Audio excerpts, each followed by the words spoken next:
ফুলকপি খেতে যারা পছন্দ করেন না, আজকের রেসিপি তাদের জন্য।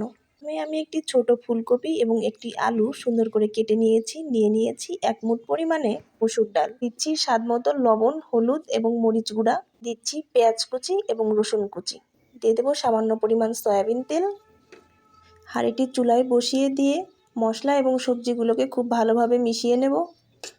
খুব ভালোভাবে মেশানো হয়ে গেলে এখানে আমি সবজি সিদ্ধ হওয়ার জন্য দিয়ে দেবো সামান্য খানিকটা পানি। এবার ঢাকনা দিয়ে ঢেকে দিয়ে সবজি সিদ্ধ হওয়া পর্যন্ত অপেক্ষা করব। ঢাকনা ওঠানোর পর দেখতে পাচ্ছি আমার ডাল এবং সবজিগুলো পারফেক্টভাবে সিদ্ধ হয়ে এসেছে। অন্য একটি চুলায় আমি প্যান বসিয়ে দিয়েছি।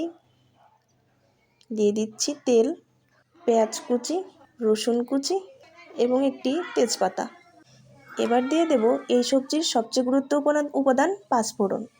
পাঁচফোড়ন না দিলে কিন্তু এই সবজির পারফেক্ট টেস্টটা পাওয়া যাবে না, তাই অবশ্যই চেষ্টা করবেন পাঁচফোড়নটা দেওয়ার জন্য।